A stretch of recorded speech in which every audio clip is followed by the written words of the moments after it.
আজকে আমি আপনাদের সাথে শেয়ার করব বিশ্বের সবচেয়ে ছোট কাপ নুডলস অথবা রামেন, যাই বলতে পারেন।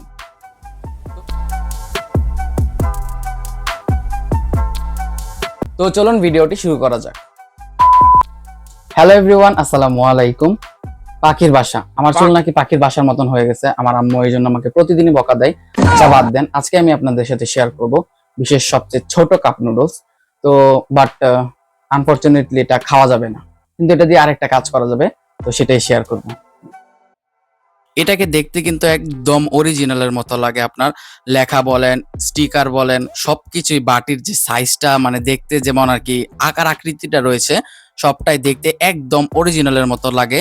তো আপনি নর্মালি আপনার হাতে নিলে আপনার মানে অনেক কিউট এবং অনেক সুন্দর একটা জিনিস আপনারা দেখলেই বুঝতে পারবেন।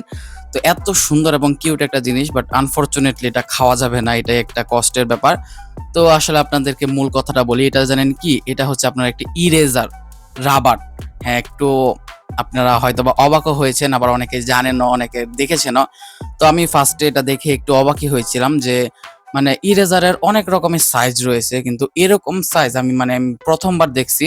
তো আমার কাছে অনেক কিউট লাগে, সেই কারণে ভাবলাম আপনাদের সাথেও শেয়ার করি। তো মানে ঢাকনা, বাটি এবং ভিতরে যে নুডলসটা রয়েছে সবকিছুই কিন্তু একদম টোটালি ইরেজার। তো চলুন আপনাদেরকে আবার দেখিয়ে দেই। পেন্সিলটা দেখে কিন্তু কেউ বলে হাসেন না। তো পেন্সিল যেহেতু কোনো দরকারে বেশি একটা লাগে না, সেই কারণে আর কি পেন্সিল ঘরে নেই। তো এটা দিয়ে আপাতত আপনাদেরকে দেখাই।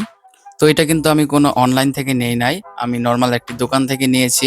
আসলে দেখতে অনেক কিউট, তো তার কারণে আমি এটা নিয়ে নেই, এবং আমার কাছে এগুলো জিনিস কালেক্ট করতে একটু বেশি ভালো লাগে।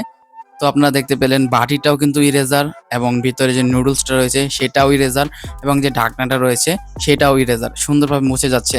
তো আসলে এটা আপনার ইউজ করার জন্য না, আপনার শোপিস হিসেবে সাজিয়ে রাখার জন্যই বেস্ট আমার কাছে মনে হয়েছে। মনে হয় কেউ এটা কিনে ইউজও করবে না, কারণ এত একটা কিউট সুন্দর জিনিস কেউ এভাবে নষ্ট করে ফেলবে না।